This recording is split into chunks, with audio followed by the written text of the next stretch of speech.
Cara, gás é uma coisa que você sabe que a gente não vê, né? A não ser que seja uma fumaça. Mas, por exemplo, ó, esse gás que existe entre você e o computador, agora na hora que está assistindo essa aula, você não enxerga, né?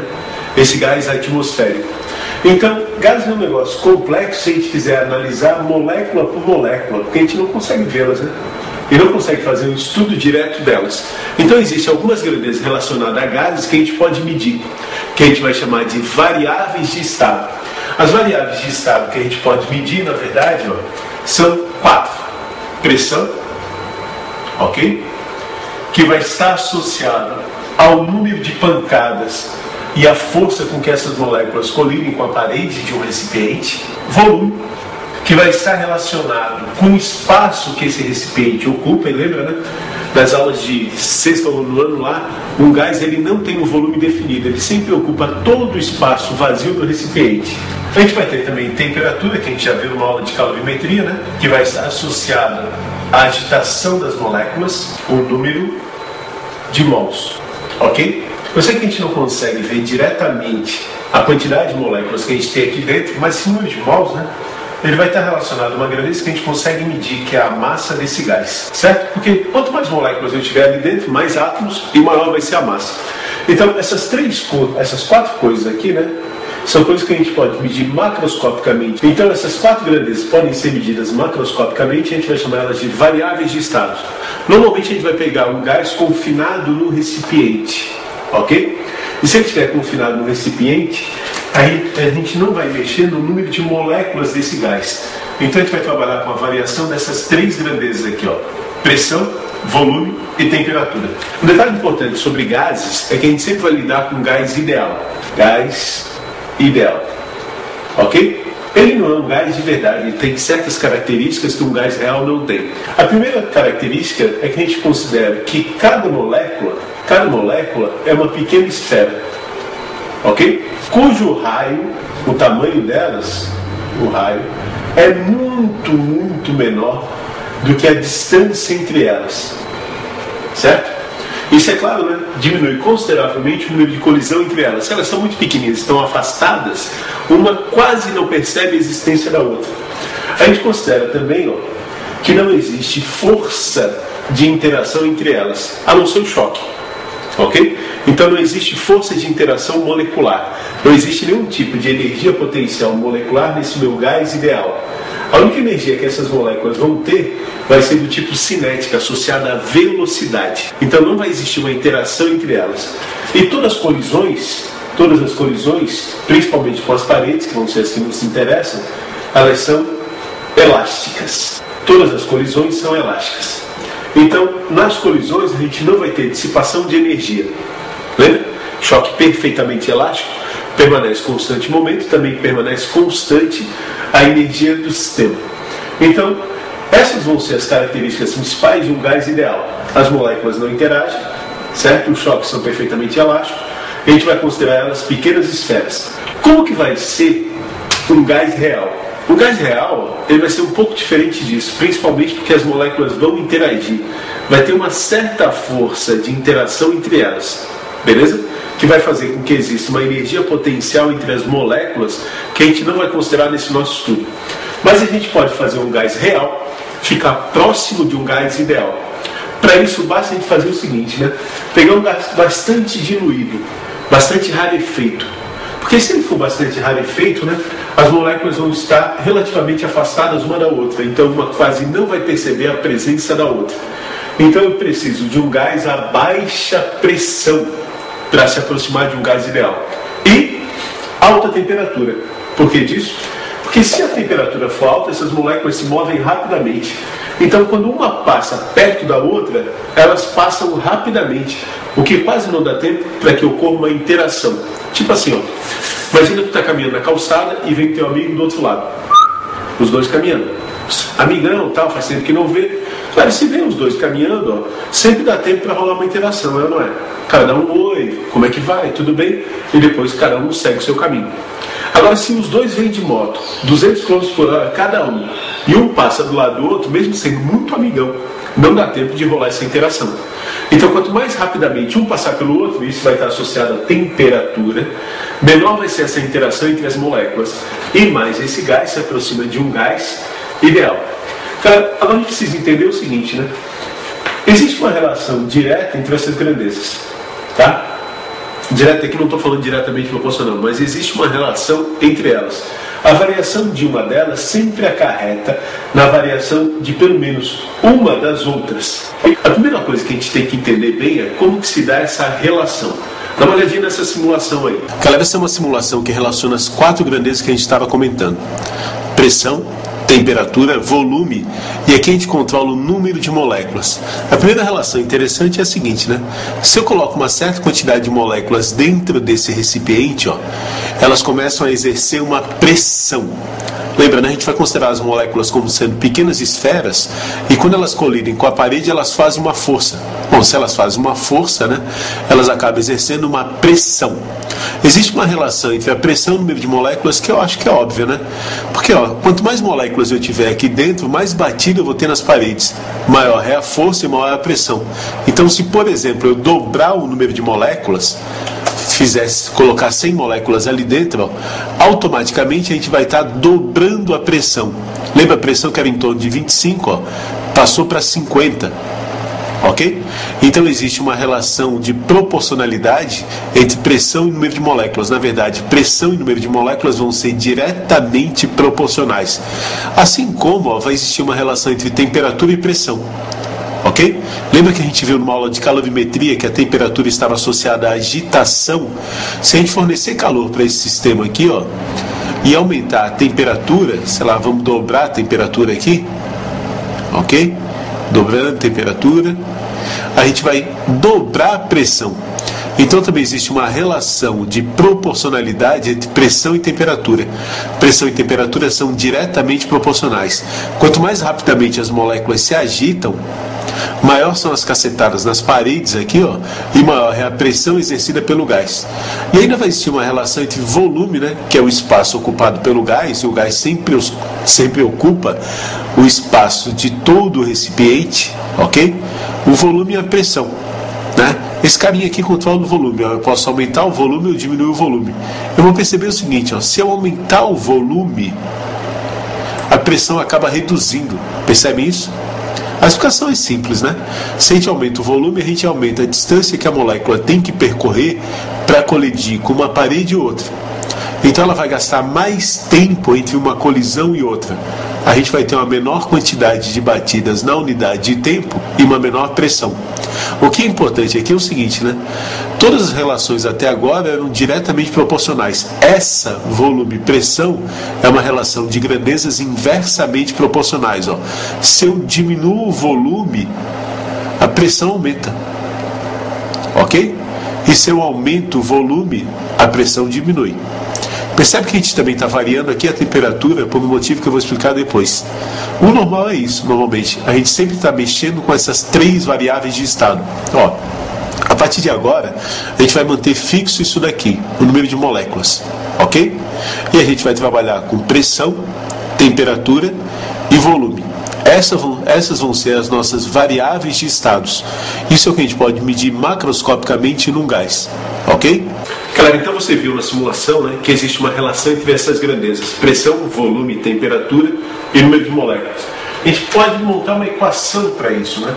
Você viu que existe uma relação de proporção em que pressão e número de moléculas são diretamente proporcionais. Quer dizer, ó, aumentando o número de moléculas, o número de mols, a gente aumenta a pressão.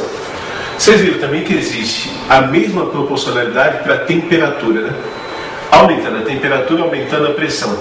No caso do volume, né, as grandezas são inversamente proporcionais. Lembra? Quando é inversamente, a gente põe do outro lado da equação dividindo. Então, essa vai ser a relação, ó, entre as 4 grandezas. Como esse lado não é igual a esse, né? Porque até a unidade é diferente, a gente precisa sempre daquela constante de proporcionalidade da física, lembra? Então vai aparecer aqui uma constante, só para que eu tenha igualdade, chamada constante universal dos gases. Enquanto você está vendo a simulação, já botei os valores aqui, ó. ela pode valer 0,082, certo? Ou 8,31 nos exercícios. Na verdade é o mesmo valor, né? Só com unidades diferentes. Esse valor de R aqui, ó, que é sempre igual a uma constante, o problema vai tirar. Você vai usar quando o seu volume estiver em litro, a pressão em atm e a temperatura em Kelvin. E esse valor de R é quando eu trabalhar no sistema internacional, tudo em Newton, metro e segundo, certo? Então a pressão tem que estar em Newton por metro quadrado, o volume em metro cúbico. Deixa eu botar isso aqui, ó. Aqui é óbvio, né? O volume em litro, pressão em atm. Aqui, ó, a pressão tem que estar em Newton por metro quadrado e o volume tem que estar em metro cúbico no sistema internacional. Beleza? Dependendo da unidade que traz o problema, a gente vai usar um dos dois valores, certo? Então isso é uma constante, é um número, né? E a relação de proporção que a gente tem entre esses quatro valores aqui, ó. Se eu passar o V multiplicando, PV igual a nRT, a gente tem a famosa equação que vai me dar uma relação entre as grandezas. Claro que aqui, ó, a gente já está embutido, né, várias contribuições. Teve Charles, Boyle, Lussac, né? Foram pessoas que foram tratando essas grandezas separadamente, foram vendo as relações que existiam entre elas, beleza? Até que chegou a essa noção geral. Se eu tiver uma transformação gasosa de qualquer tipo, mexendo em qualquer uma das quatro variáveis, né? A única coisa que eu tenho certeza que não vai mudar nessa equação aqui, ó, é o R, percebe? Porque R é uma constante, é um número sempre igual, né? O R nunca muda. Então, se a gente isolar o R, vamos isolar o R aqui rapidinho, nessa de baixo pode ser. Se a gente isolar o R é uma constante que vai ser a pressão vezes o volume, né? Deve ver até pelas unidades aqui, dividido pelo número de moléculas vezes a temperatura. Ok? Então, essa relação aqui, ó, ela tem que permanecer sempre igual, independente do tipo de transformação que eu faça, né? Esses quatro valores aqui multiplicados e divididos tem que ser uma constante. Então eu posso pegar qualquer gás não, porque a gente está tratando um gás ideal, né? Então eu pego um gás ideal e posso botar mais gás, tirar gás, mexer na temperatura, diminuindo, aumentando, mexendo a pressão, mexendo o volume, mas essa relação aqui, ó, sempre tem que permanecer igual. Então, a pressão inicial vezes o volume inicial de um gás, dividido pelo número de moléculas inicial vezes a temperatura inicial, vai ter que ser sempre igual. Então, se a gente mudar a pressão, passar para um valor de pressão final, a gente vai ter que ter um volume final, um número de moléculas final e uma temperatura final que me satisfaça essa equação aqui, ó. Beleza? Esses quatro valores multiplicados e divididos tem que dar sempre o mesmo número. Ou seja, se a gente estiver trabalhando nessas unidades, 0,082. É muito comum a gente confinar gás no recipiente e ficar trabalhando com ele aqui dentro. Se a gente confinar gás no recipiente e ficar trabalhando com ele aqui dentro, o que a gente vai variar nele, ó, é a pressão, a temperatura e o volume. Mas a gente não vai mudar mais o número de moléculas, porque a gente já botou aquela porção de gás e não põe mais. Beleza? Se o número de moléculas permanecer igual, né, a gente pode cortar o N inicial com o N final, porque vão permanecer iguais. E a gente vai ter essa relação aqui, ó, PVT, né, igual o Povotó aqui, para quando eu tenho uma transformação gasosa. Essa equação aqui é chamada de equação geral dos gases. Aqui é importante salientar o seguinte, né, quando que a gente usa essa, quando que a gente usa essa, né? Percebe que essa equação aqui, né, a de Clapeyron, é para um determinado estado. Eu tenho um gás num estado e quero saber uma das grandezas que eu não conheço. Por exemplo, eu falo assim, ó, o gás tem 2 mols, pressão de 2 atm, volume de 10 litros, eu quero saber a temperatura. Eu quero caracterizar um estado de um gás, certo? Se eu quero caracterizar um estado, eu vou utilizar a equação de Clapeyron. Agora, se rolar uma transformação, passar de uma pressão inicial para uma pressão final, de um volume inicial para um volume final, a gente vai usar a equação geral dos gases. Tá? Um detalhezinho importante.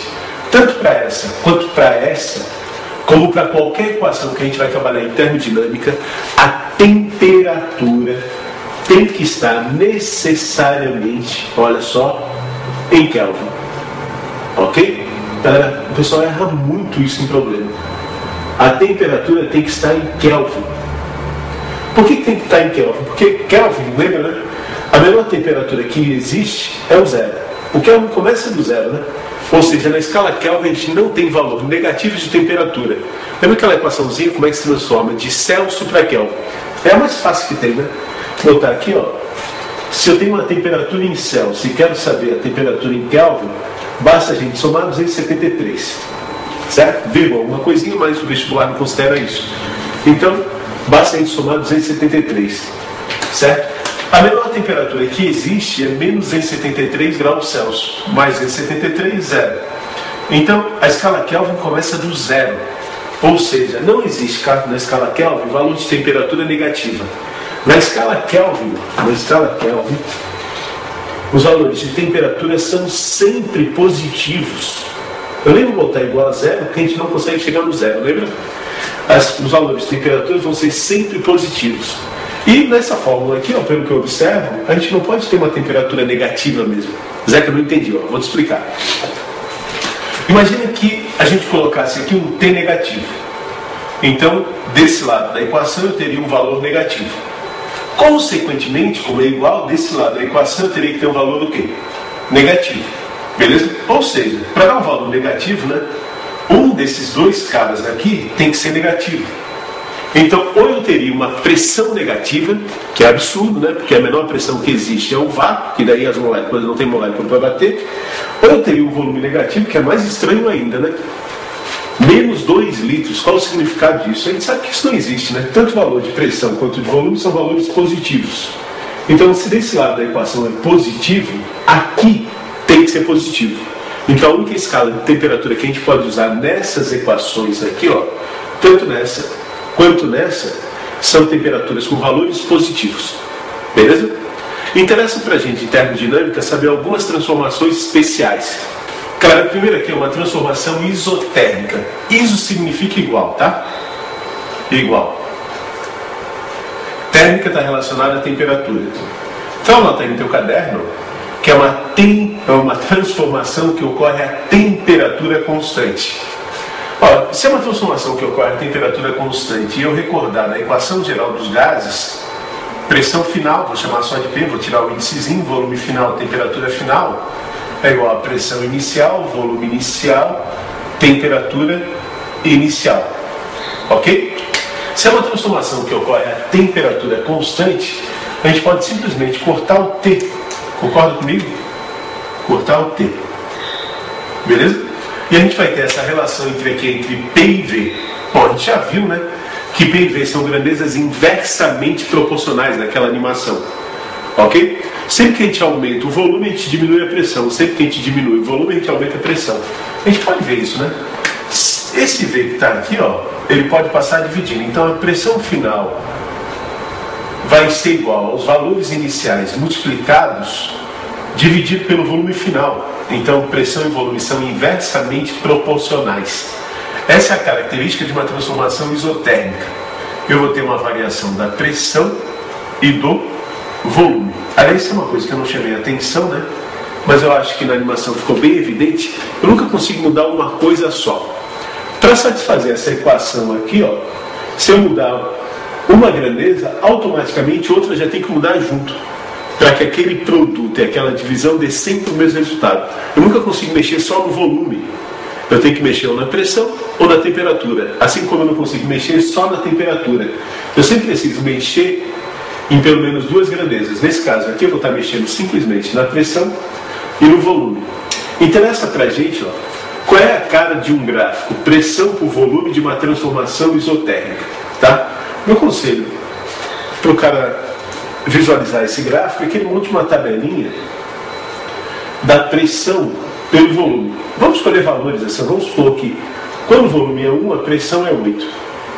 Beleza? Então, se a gente multiplicar aqui, né, vamos resolver essa conta aqui, ó, a pressão vai ser igual a 8 vezes 1, isso são os valores iniciais, permanece constante, dividido pelo volume. Então, a pressão vai ser igual a 8 dividido por V. Ok? Então a pergunta é a seguinte, né? Se a gente mudar, isso aqui são os valores iniciais, né? Eu medi no meu experimento e esses são os valores que eu tinha. Se eu mudar o volume para 2, quanto que vai ser a nova pressão? É só botar 2 no lugar do V, né? 8 dividido por 2, 4. Se o volume for 4, quanto que vai ser a pressão? A pressão vai ser 8 dividido por 4, que dá 2. E se o volume for 8? Bom, vai ser 8 dividido por 8, que dá 1. Percebe que a gente está satisfazendo essa condição aqui, ó, PV igual a PV. 8 vezes 1, 8, 4 vezes 2, 8, 2 vezes 4, 8, 1 vezes 8, 8. Multiplicando os dois sempre dá o mesmo resultado. Se eu fosse montar um gráfico, qual que seria a cara do meu gráfico? Então eu vou ter aqui o seguinte, né? Pressão por volume, eu fiz de 1 até 8 ali a minha escala, né? Quando o volume é 1, a pressão é 8. Quando o volume é 2, a pressão é 4. Quando o volume é 4, a pressão é 2. E quando o volume é 8, a pressão é 1. Se eu ligar isso daqui, ó, eu vou ter aqui uma hipérbole. Beleza? Essa curva aqui, ó, essa curva vai me caracterizar uma transformação isotérmica. Galera, anota ela no teu caderno e põe asterisco, coraçãozinho, que é uma coisa extremamente importante. Isso aqui me caracteriza uma transformação isotérmica. Vocês vão ver que a gente vai estar falando muito dela, principalmente nos últimos exercícios, certo? Se a curva é isotérmica, significa que em qualquer ponto desta curva eu vou ter o mesmo valor de temperatura, certo? Eu vou ter o mesmo valor de temperatura. Eu posso traçar num gráfico várias isotérmicas, e todas as isotérmicas sempre vão ter essa mesma cara, tá? Uma característica que a gente vai ver para essas isotérmicas, que tem sempre essa cara aqui, ó, é que quanto mais afastada do eixo, maior é a temperatura em que está acontecendo as transformações, né? Aqui eu tenho uma isotérmica, nessa curva 1, todas as temperaturas são iguais. Aqui eu tenho uma próxima isotérmica, nessa curva todas as temperaturas são iguais, não igual a essa, né? Esse ponto é igual a esse, que é igual a esse, que é igual a esse, que é igual a esse, que é igual a esse, diferente desse que está em outra isotérmica. Aqui também eu tenho uma outra curva em que todas as temperaturas são iguais, certo? Se eu traçasse uma reta aqui, ó, à medida que eu me afasto desse eixo, maior vai ser o valor da temperatura. Que é fácil de observar aqui, ó. Se eu estiver me movimentando desta forma, né, eu estou variando tudo, tá? T, P, V, estou variando tudo, ok? Certo? Se eu estiver variando tudo, ó, indo para cá, eu estou aumentando o P e o V. Para que esse valor permaneça constante, eu também tenho que aumentar quem? O T. Vamos supor, só para efeito de entender esse finalzinho, que esse meu produto era 8 e essa temperatura era 2, tá? Que dá 4. Esse aqui passou para 16. Bom, para continuar dando 4 a divisão, a temperatura teve que passar para 4. Então, à medida que vai aumentando o P e o V juntos, a temperatura vai sendo cada vez maior. Então, sempre que eu tiver várias isotérmicas num problema, ó, aquela que estiver mais afastada da origem do gráfico vai ser a que tem maior temperatura. Isso é legal, né? Porque olha só, meu gráfico não é da temperatura, é da pressão e do volume, mas só olhando para ele eu já sei estimar a temperatura, certo?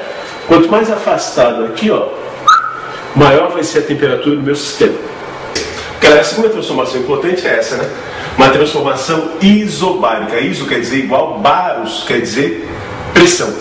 Então essa é uma transformação que ocorre a pressão constante. Se a gente pegar nossa equação geral dos gases, né, que me dá qualquer tipo de transformação, quando a gente não muda o número de moléculas, né, caso a pressão seja constante, a gente pode cortar os P's aqui, ó, parando, beleza?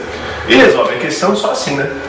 V sobre T é igual a V0 sobre T0, não esquece, temperatura sempre em Kelvin, por favor, não vai errar isso, muita gente erra isso no vestibular, esquece de botar a temperatura em Kelvin, tem que ser em Kelvin, ok?